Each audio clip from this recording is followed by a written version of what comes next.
here we go again. The following podcast is intended for mature audiences. Listener discretion is advised. Oh, God. To help illustrate the point, we offer the following musical interlude for no apparent reason at all, but here it is. He says, swear words, obscenities, swear words, obscenities. Elton says, them wordy dirts, them F-bombs, them words for turds. He says, swear words, obscenities, swear words, obscenities. Elton says, swear words, obscenities, swear words, obscenities. Them wordy dirts. He says, swear words, obscenities, swear words, obscenities. Them wordy dirts. Was that really necessary? Really? Elton, he's just a child with a microphone. A child with a microphone. You're standing on a beach in Barbados, sweating like a Republican senator after being asked what grinder is. See what I did there? Okay, it's a cold open. Let me keep going. You're sweating through an oppressively humid, sun-drenched Caribbean day, sometime in the early 19th century. Which has nothing to do with Republicans or Grindr. Just thought that would be funny. You make your way up, off the sand and up to the Christchurch parish. Here, the gentle rustle of the mahogany trees can be heard, and it mixes with the distant, rhythmic crash of the Atlantic against limestone cliffs.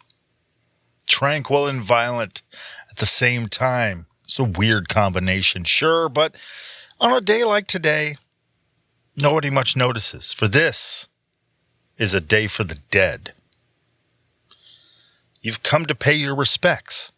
People are gathering near a family crypt in solemnity, They're sad. And sadly, it's being opened again to receive another family member of the Chase family, a wealthy, well-known planter family that lives on the island.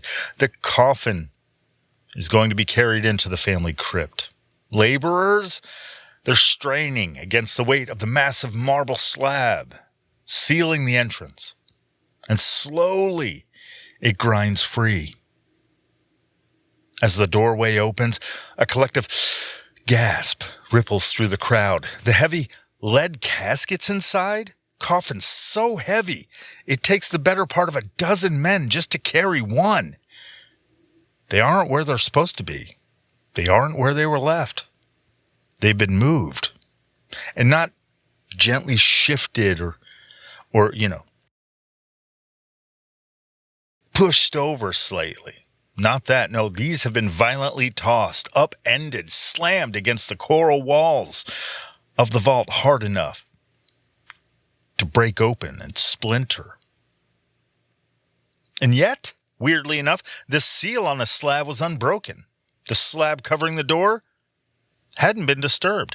No footprints marked the floor either. No sign of water or anything to feed any kind of comforting fantasy that these lead coffins somehow floated loose in a flood. Nothing. No living hand could have done this without every soul on the island either knowing about it or hearing them do it. Which leaves only one question. How did the dead move in a room no living soul could enter, or could have possibly entered?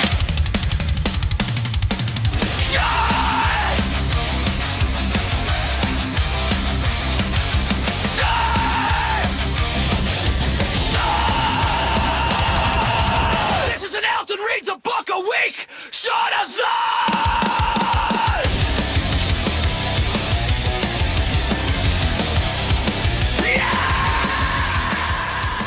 Under the watchful eyes of Bob Stratos and Apollo, welcome to Elton Reads a Book a Week, the podcast least likely to burst into flames on contact.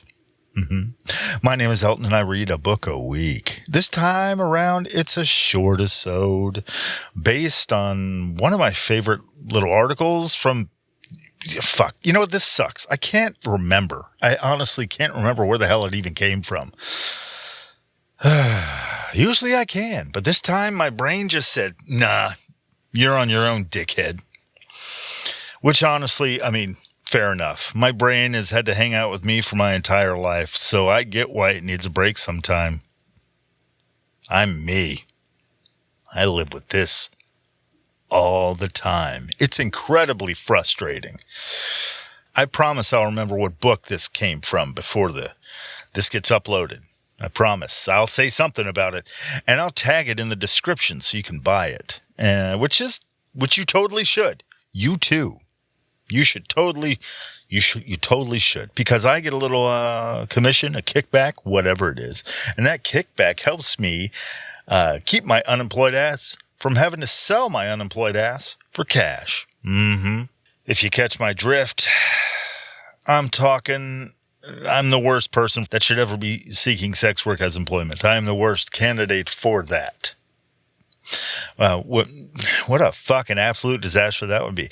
I think other than, I think other sex workers would just pay me to get away from them and get off the corner that they're working. And I, of course, would choose to be working. You go where the traffic is. Location, location, location. Even when it comes to sex work. So, they'll be like, just get the fuck away from me. And hell, one look at me too, and every John pulling up to that corner, they'd be like, I might harm business by proxy just for being me. They might be like, those sex workers are hanging out near him? What the fuck is wrong with them? Ugh. See, so I think it'd be better if you just bought the book with one of the links I put in the description. That way I don't have to do all that. And it's better for everyone. Believe me, I get that small commission. End of sex worker sidebar. Okay? Thanks. Now let's get back to the episode. This isn't just a ghost story, by the way. It's the beginning of a story. And inside that story, a deep dive. And inside that deep dive, a rabbit hole. And inside that rabbit hole, an analysis of the architectural, historical, and sociocultural forces behind one of history's oddest and possibly most weirdly paranormal footnotes, more or less. And one of the most baffling enigmas I've ever run across. Did you get all that? Good, because I'm just trying to be thorough. Okay. Seriously though, it's not that convoluted. I promise you, it's not that convoluted. Stick with me. This is a creepy one.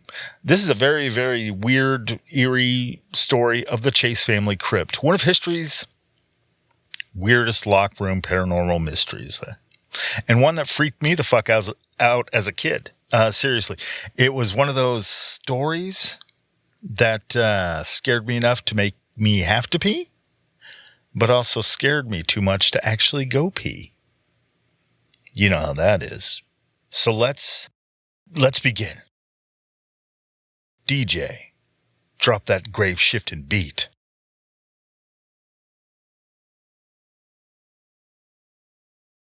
I'm kidding. It would have been funny, though, right? Opening with an unsettling ghost story and then with a needle drop DJ beat. I'm an idiot. I'll move on. The mystery sits inside a landscape already kind of defined by disaster. The Christ Church parish was established all the way back in 1629. And in the 2 centuries since, it had been leveled and rebuilt 5 separate times. And it wasn't neglect. Every single time the previous church was wiped out by some natural catastrophe, flood, fire, or hurricane. Some shit like that. So already, before we even get to the vault, this is not a great setting for vaults or churches, but it is a great setting for undisturbed paranormal shit. Undisturbed? I meant disturbed. Disturbed paranormal shit. Nothing likes getting ghosts all riled up. They're moving their fucking church around and rebuilding it a lot. That tends to piss ghosts off for some reason. They like to stay where they are. I mean, why would you? If you had the freedom of a ghost, why wouldn't you leave? It doesn't make any sense to me to hang out. I don't understand that logic. Anyway, the original church stood at Dover, right on the coast. And in 1669, a flood simply erased it, washing roughly 150 coffins straight out into the Atlantic. That's gross. I mean, unless you're a ghost that's into swimming, then that'd be all right. I mean, you get to... It's a nice surprise in the afterlife to be like, all right, finally, someone put me out in the ocean, you know? But washed 150 bodies straight out in the ocean, bodies adrift at sea. And this was more than a century before any single Chase family member set foot on Barbados. That's the kind of place we're dealing with here. A lot of just disturbances, just being unsettled, you know? And the parish was rebuilt on higher ground after that in a cliffside spot with sweeping views of the Oistins Bay. I'm not sure if I'm saying that right. Oistins Bay? And the fishing town of Oistins is right below it. Only for the... And then the second church, the second time it was leveled by a great hurricane, by the great hurricane in 1780. God damn. And then they rebuilt it again. And another hurricane took that one the fuck out too on August 11th, 1831. Things are not going great for this church, man, you know? Kind of shit. Look, this talk, actually, this is weird, because this talk of overlooking this bay, it got me thinking, like, what about Barbados today? That'd be a great place to live, right? It's like an island. Like, why the fuck wouldn't I want to move there? Who doesn't want to move to a fucking island? Except people that hate the heat, I guess, and hurricanes. But I'm not one of those people, because I don't think that far ahead. So I'm like, man, must be pretty sweet to move to Barbados today. And that, of course, invariably led me to the fantasy of moving there and living there, you know? You do that too, right? Tell me you do that too. I'm not the only one, right? Well, shit on that, I'm afraid. Home prices in Barbados today run anywhere from around $205,000 on the low end. Yeah. And on the high end, 2.5 mil. Unfucking real, man. That falls comfortably within my no way in hell I could ever fucking afford that gap. You know, just right in there.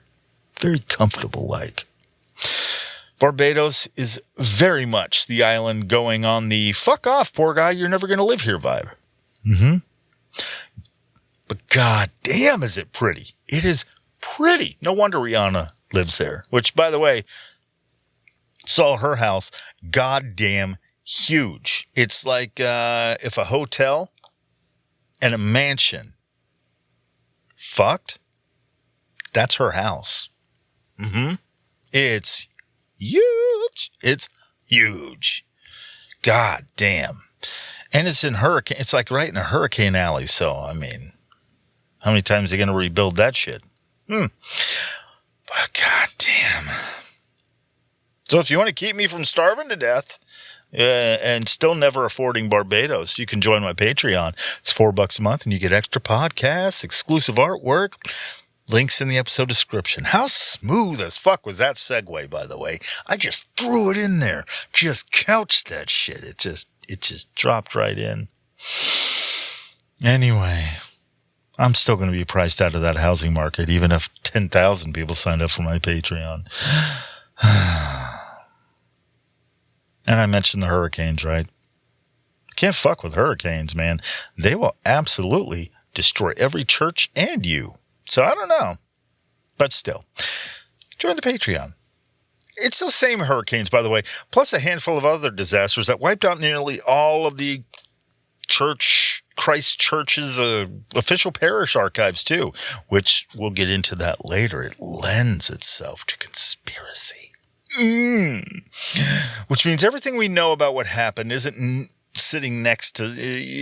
some neat filing cabinet. Okay?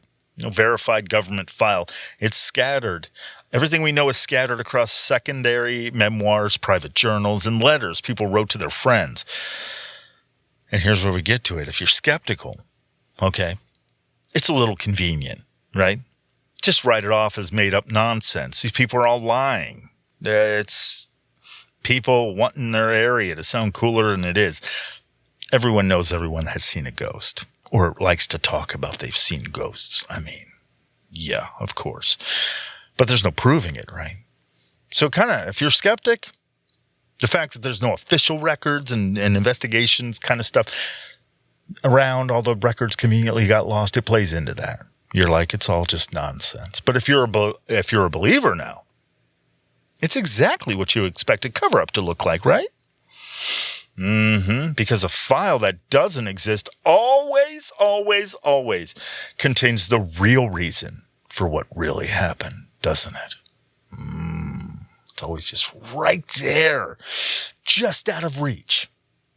Either way, it makes the Chase Vault story a genuine mess to untangle. It really does. It's the kind of mess I love untangling.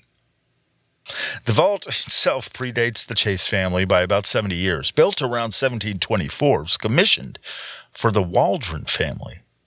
It's not exactly your average hole in the ground either. It's a semi-sunken crypt, 12 feet by 6, with its floor and lower walls hewn directly out of the native coral limestone bedrock that Barbados basically sits on top of. The upper walls and arched roof are massive coral stone blocks cemented with one rigid, solid mass. The only way in is in through a sloped underground doorway, sealed by a marble slab so heavy, like I said before, it takes 6, maybe 8 grown-ass men just to shift it. Ownership eventually passed to a local sugar planter named James Elliott. And the first person actually laid to rest inside this thing was Elizabeth Elliott back in 1792. And here's the thing. Even before a single Chase family member was anywhere near this story, the vault was already doing strange things. In 1807, when the crypt was reopened to bury Miss Thomasina Goddard, workers went looking for Elizabeth Elliott's casket, which should have been in there. And it was gone. It just wasn't.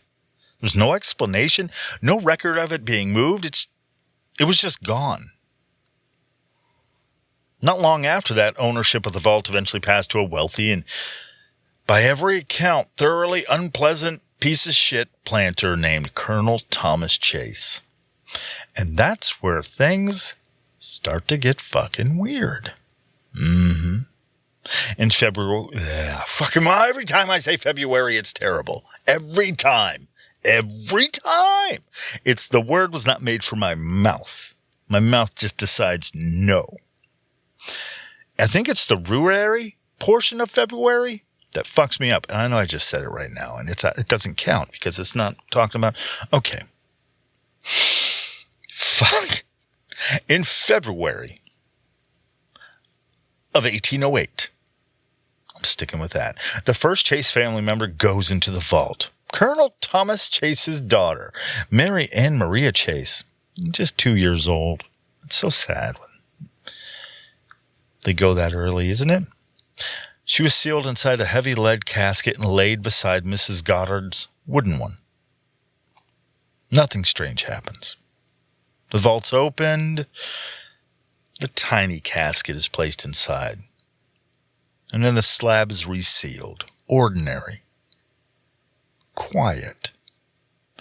Which in hindsight makes it shitty. Because it's the last time anything about this vault will be ordinary. And that's... but at least it was a 2-year-old. That's a little macabre. But still, ordinary for the 2-year-old. Colonel Thomas Chase, for what it's worth, as I mentioned before, it's a piece of shit. Rumors follow him around the island about his cruelty towards not only his family, but also, this is gonna be touchy, about his cruelty towards the enslaved people he owns, because that was a thing back then. God, that's gross. So his cruelty by every count is severe, even by the standards of a slaveholding plantation society, which is really goddamn saying something, isn't it? When somebody goes above and beyond in the world of slavery. It's disgusting. So when his teenager daughter, Dorcas, Dorcas, I can see why that name isn't used much anymore. Dorcas? Dorcas? That's not any better. Not one bit. Dorcas. I'm going with Dorcas because the dork is right in the name. Dorcas. Dorcas dies 4 years later in 1812. The rumor that spreads is that she starved herself to death, not from illness, but from hearing her own name, Dorcas. That weighs on a person. Eventually, you're just like, I can't do this anymore. My name's Dorcas? It's always going to be this way. It's fucking Dorcas. It's not getting any better. I'm just going to starve myself. Because I can't live like Dorcas anymore. I don't know. I don't know why she did it. But, I mean, with a name like Dorcas, I might try. But still, anyway.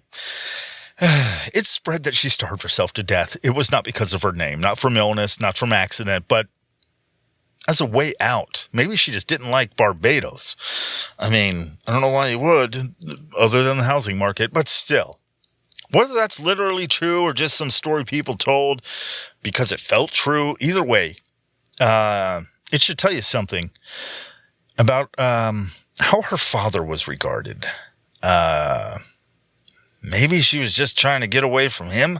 Ugh, it's a hard way to go, man, just to hate your dad. Just because he's a piece of shit. But I mean, ugh. She too goes into the vault, sealed in heavy lead. Okay? And this time when they crack open the marble slab on July 6th, 1812, something is different. Mrs. Goddard's wooden casket and little Mary Ann's lead one aren't where they were left 4 years earlier. They've been shoved sideways, jammed against the coral walls of the vault. Nobody had a good explanation. It was all just, who could have done this? How did this happen? The seal was still intact. The room was locked. But something inside had clearly moved with real force. Because lead doesn't just slide across stone floors on its own. I mean, no, I don't see why. No. Just doesn't slide across stone floors on its own. Workers set everything back in order. They moved, they shifted everything back to where it should be. And the vault is resealed. Everyone tries very hard not to think too much about it. Very, very hard. But I mean, that's hard to not think about it. So they get about a month of trying very hard not to think about it. And on August 9th, 1812, Colonel Thomas Chase himself dies, and good for him. Couldn't have happened to a better person. Allegedly, he did it by his own hand. Because fuck him. I mean, you don't like the idea of something like the idea of someone doing that to themselves, but you like who it was done to. Oh, glorious day. So, the other theory is that it might not have been him that did it either. It might have been the enslaved workers he'd been abusing for years, and they finally struck back, as the empire would do. And if it was, good for them. I'm actually hoping it was them, because good. That kind of vengeance is deserved. Whatever actually killed him, though, his body goes into a massive lead casket, so heavy it takes 6 to 8 men, because he might have been a heavier guy. I don't know. It took 6 to 8 men just to carry it down into the vault, and when they open that marble slab to bring him in, the coffins inside are in disarray again. Worse this time. It's worse. At first, officials float the idea that someone's been sneaking in there and desecrating the graves. Vandalism, grave robbers, something human and explainable. Nobody can prove it. But nobody can explain how a vandal gets past a sealed marble slab without leaving a mark either. It's all just speculation. Everything is straightened out again in the vault. And the colonel is added to the vault. And this time the parish isn't taking any chances. They seal the door, not just with a slab, but with a molten lead poured over the seam. And that should have been the end of it. That should have been it. Molten lead covering the crack, getting its crack covered, getting its crack spackled with lead. Should have been the end of it, but it wasn't. No. 4 years pass in relative quiet, and then, in September of 1816, an infant, poor infant, Samuel Brewster Ames, just 11 months old. Man. He dies and is brought to the Chase vault. When they break the lead seal this time, all 4 lead caskets inside are found thrown in total disarray. Not 2 out of place, not 3, all 4. Whatever's happening now is getting stronger, not weaker. 2 months later, in November of 1816, the vault opens again.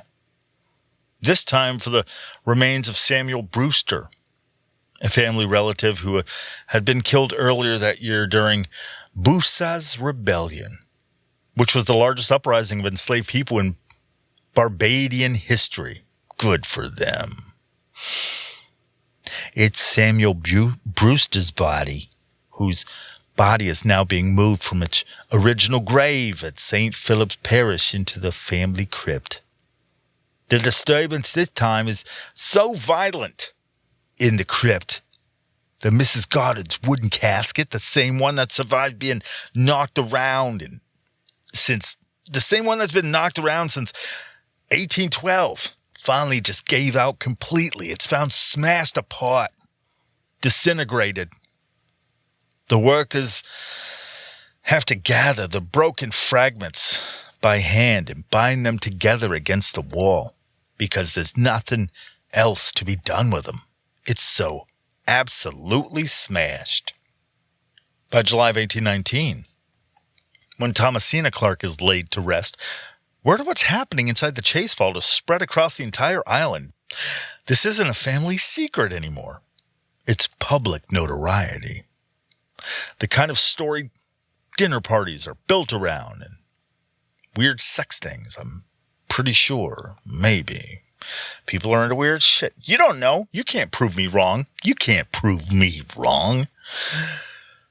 And it's serious enough now that the governor of Barbados himself, Lord fucking hell, I think I'm his going to name call is- the police on you, Elton. Do you know why? Because you Goddamn not no. taking an It's ad break right now is killing me. Combermere. Killing me, Elton.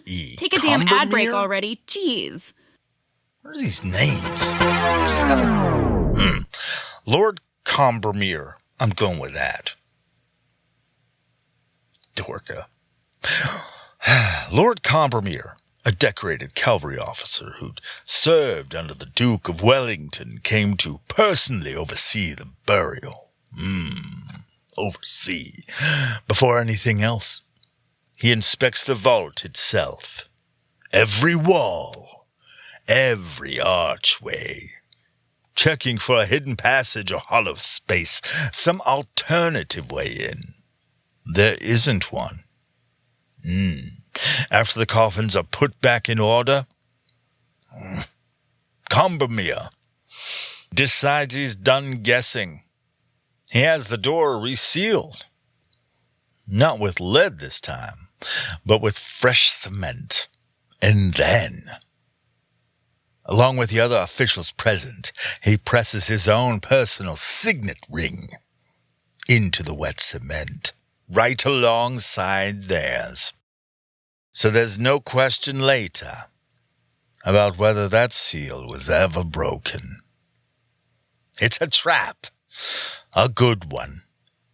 If a person is doing this, they'll now have to open a sealed door without disturbing sand, cement, or half a dozen monogrammed ring impressions pressed into the stone. If a person isn't doing this, whatever is moving these coffins is finally about to be caught red-handed. 9 months go by. On April 18th, 1820, the vault is opened for a formal, official inspection. Governor Combermere returns.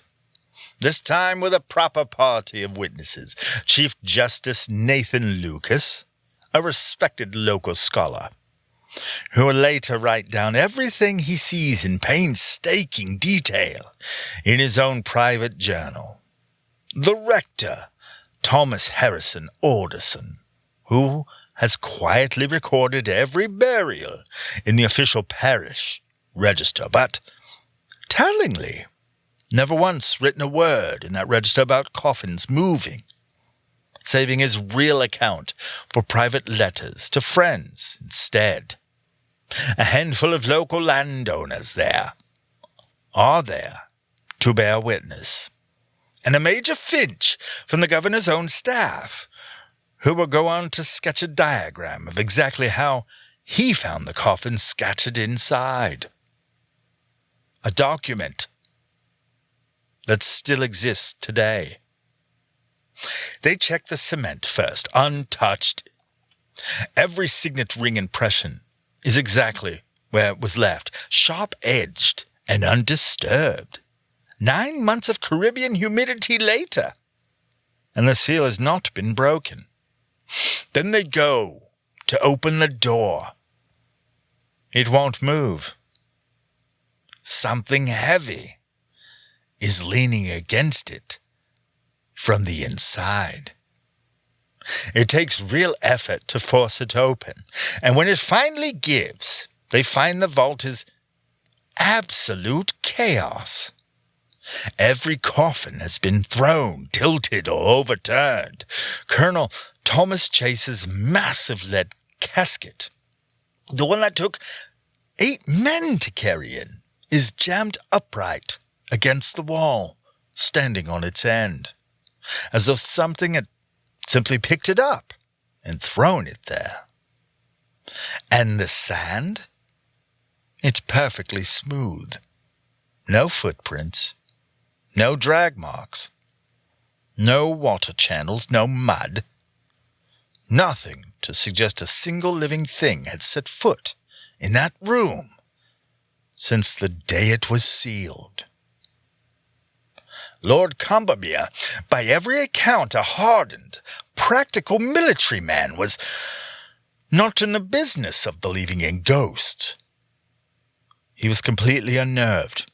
He orders every single body permanently removed from the Chase vault and reburied in ordinary, individual graves elsewhere in the churchyard. The vault itself is left standing open, empty, abandoned. It has never held another coffin since. So what actually happened down in that vault? People have been trying to answer that for nearly 200 years or more. And depending on who you ask, you'll get a completely different answer. So let's run through them properly, starting with the boring version, because it's usually smart to rule out boring, before you get to interesting, isn't it? Because boring sucks. Everyone knows it. No one sits through something boring and says, "Oh, isn't this great?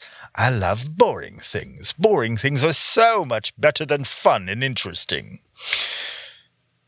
And if you know someone like that, don't be their friend, because they're terrible. I'm moving on. The first instinct for a long time was some kind of natural explanation. Earthquake, maybe. Tremors shaking the caskets loose, except Barbados doesn't sit anywhere near an active fault line. And there's no record of a single seismic event on the island during the entire 8-year window that this happened and was happening. And if the ground itself had been shaking, it wouldn't have politely limited itself to one vault, would it?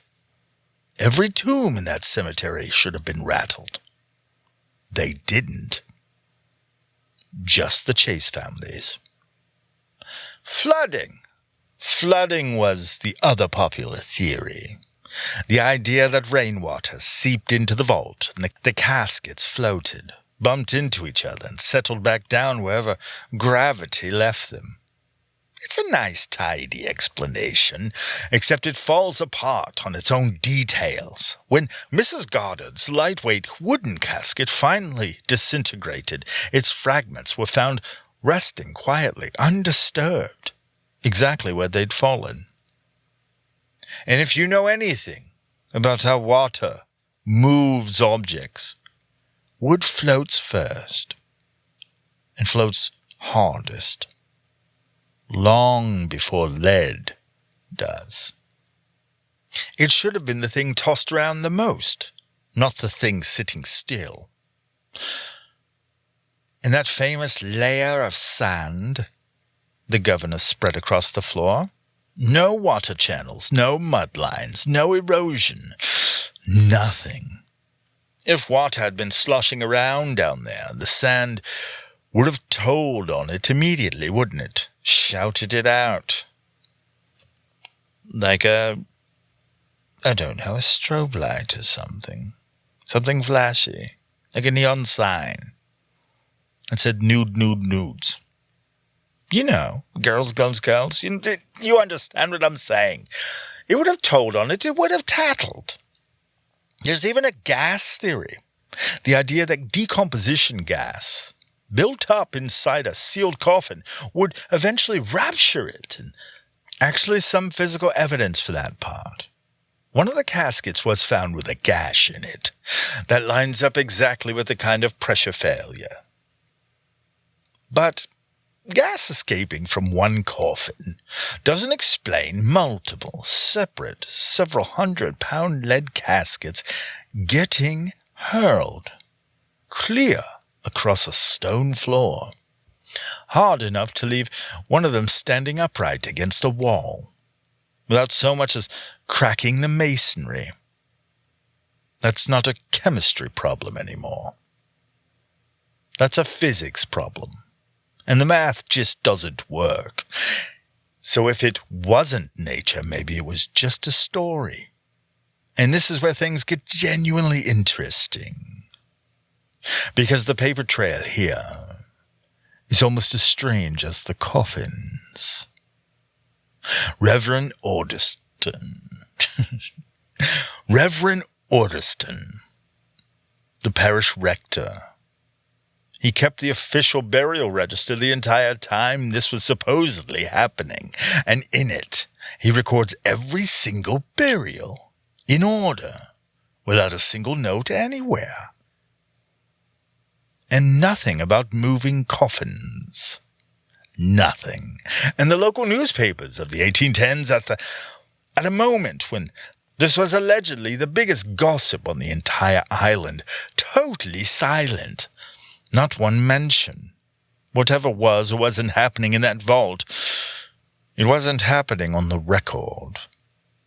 And then, in 1831, the hurricane that leveled the parish for the third time also took out most of the official archive with it, as I mentioned before. Which means almost everything we know about the earlier events survives only secondhand through Chief Justice Nathan Lucas's private journal, through Orderson's personal letters to friends, and eventually through the British officer named James Edward Alexander, who published the first popular account of it in a travelogue called Transatlantic Sketches in 1833, and turned a local rumor into an international ghost story. A few decades later, a writer named Robert Rees published his own pamphlets on it, and by most accounts, that's where a lot of the story's more dramatic flourishes actually come from.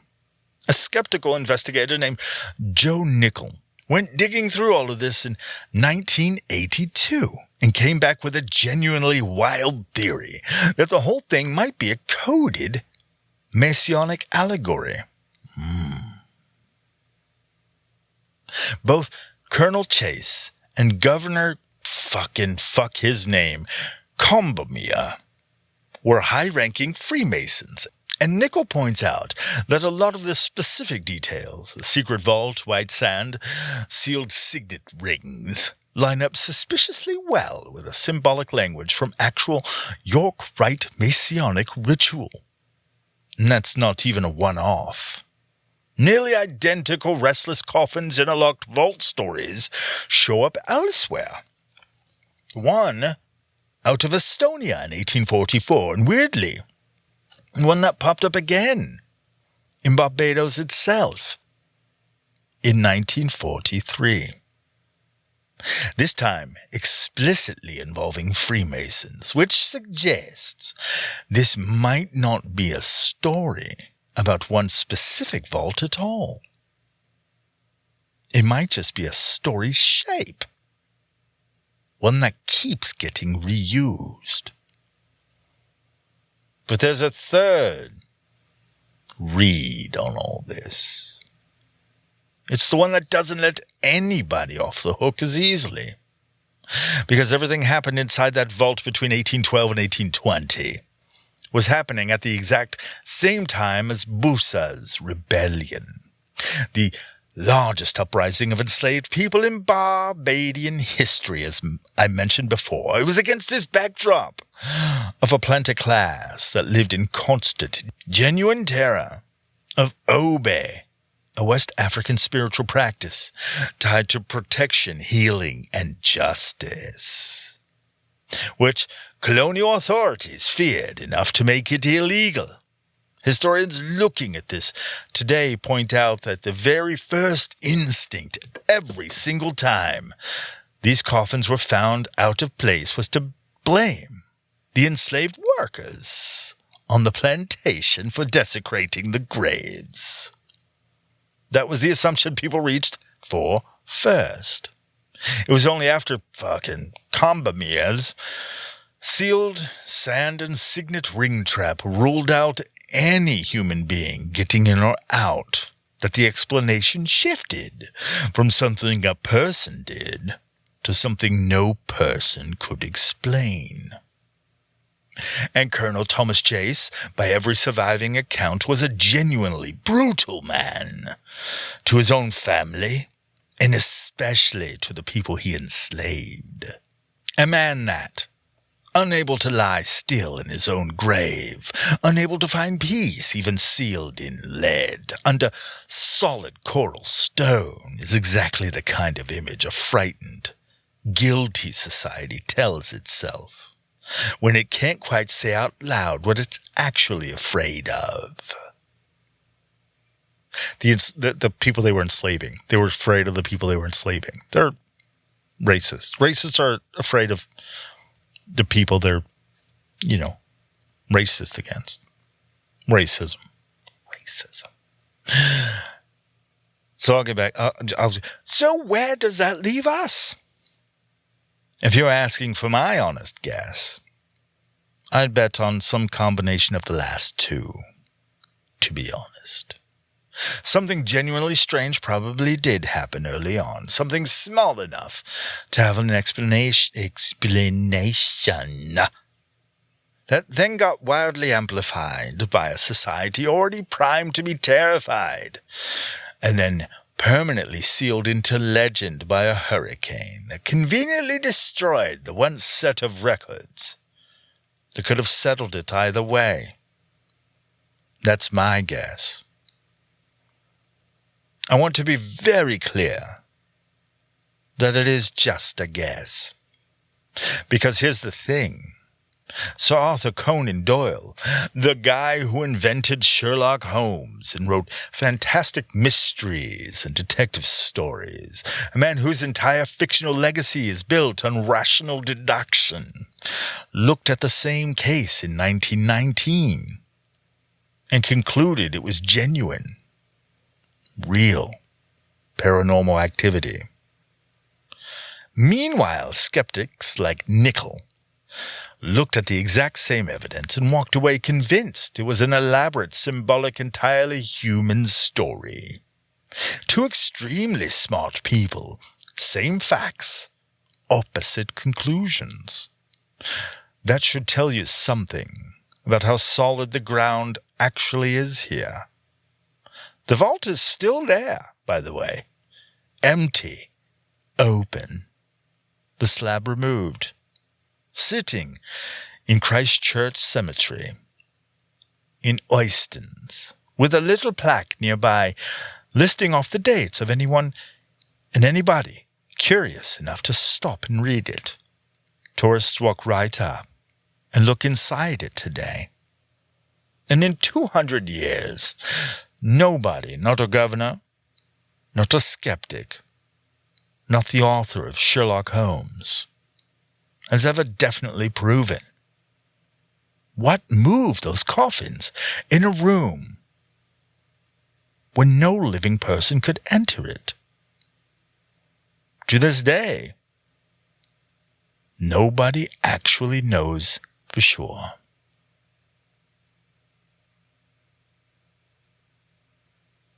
It was me. I did it. I did all of it. I went back in time. Okay, look, I went back in time, and I brought, oh my God, it's called a bottle jack, but I attached it to a floor jack, and I teleported into the room. It's hard to explain. It's a physics thing. Moved through the coral walls, and I just jacked up. I jacked up the coffins. And I moved them. They weren't that fucking heavy. They were only lead and with a body inside. So mostly hollow. Jacked them. And then me. It was all me. Okay, it wasn't me. But for no one knows. It's funny that if I did have a time machine, it's stupid to think that this is where I'd go. To just fuck around with people, to be a fucking asshole like that. But I mean, to be fair, I would want to fuck with a slave-owning dickhead. That would be a motive for me. I would do that. Back in time, and just to see his face, just to, and then I'd probably set the slaves free. Maybe. Yeah, I would probably free the slaves. Fuck the coffins.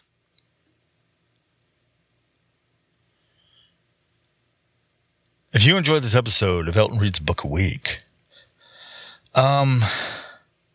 please consider joining the Patreon. Yeah, it's $4 a month, and you get extra podcasts and exclusive artwork and posts by me and all that. You can do all that through Patreon. I answer there first, and I take requests, and you can suggest books and all that stuff. You can do that all through Patreon.